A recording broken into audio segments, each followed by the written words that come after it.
அடுத்து பொருளையை கிளப்பிக்கிட்டு விட்டுட்டு இருக்கான். என்னென்னா, விஜயுடைய மனைவி சங்கீதா அவங்க வழக்கு போட்டாங்கல்ல, அந்த நீதிபதியை மாற்றிட்டாங்களாம்.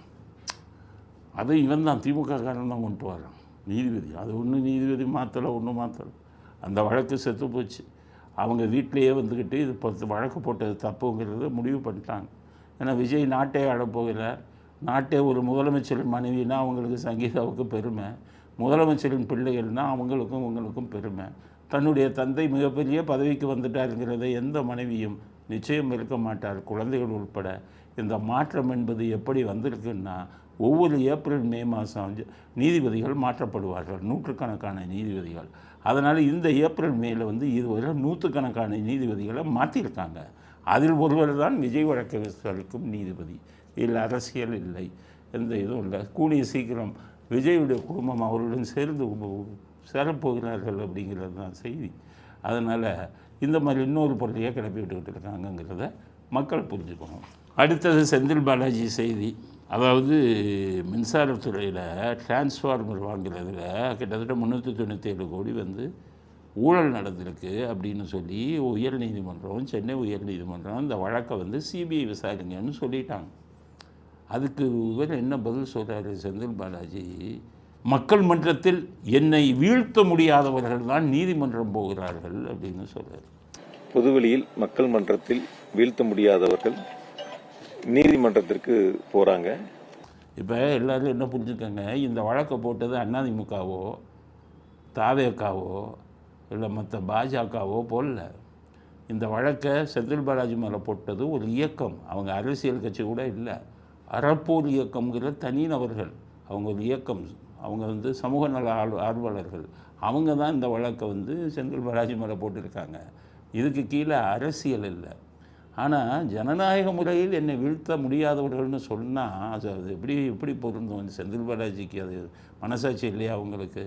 நீங்கள் ஜனநாயக முறையிலையா நீங்கள் ஜனநாயக முறையை பின்பற்றுறீங்களா? ஓட்டு போடுறவங்கன்னா அடைச்சி வச்சு மனித பட்டின்னு வச்சு கரூர்லேயும் நீங்கள் நிற்கிற கோவை தெருக்களையும் எவ்வளவு இதை பண்ணியிருக்கீங்க. எல்லாருக்கும் பணம், பாத்திரம், இதெல்லாம் ஜனநாயக நெறிமுறையா?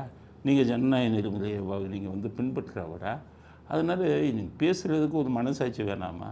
ஜனநாயகத்துக்கே ஒரு மோசமான ஒரு இவர் எடுத்துக்காட்டு நீங்கள் தான்.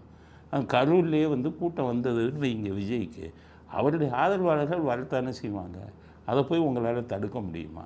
அதுக்குள்ளே போய் அவ்வளோ கூட்டத்தை விட்டு அவ்வளோ பிரச்சனையை பண்ணி தமிழ்நாட்டில் எத்தனை இடத்துக்கு அவர் போனார், எங்கேயுமே வராத விஷயம் அங்கே போய் பண்ணி அதை இது பண்ணி அதை நடந்த விஷயத்தை வெளியே கொண்டு வந்த எங்களை போன்றவர்கள் மேலே எஃப்ஐஆரை போட்டு எங்களெல்லாம் என்ன பாடுபடுத்துனீங்க? நாங்கள் நியாயத்தை தானே பேசணும்.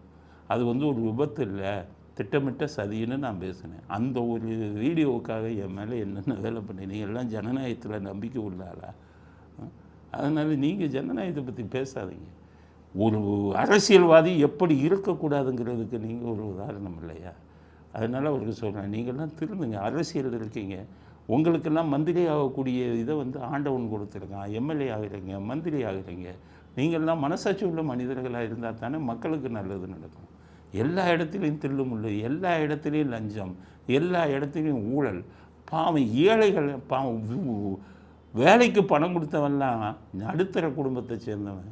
அவங்ககிட்ட பணத்தை வாங்கிட்டு பணத்தை கொடுக்க மாட்டேன் அவன் வழக்கு போடுறது வரை பண்ணிக்கிட்டு இருந்தீங்கன்னா மனசாட்சிங்கிறது துளி கூட இல்லையா? பாவம் வீடை விற்று நகையை விற்று கொடுக்குறான். கொஞ்சமாச்சும் மனசாட்சி உள்ள மனிதராக இருந்தாலும் இதை செஞ்சுருக்க மாட்டேங்க.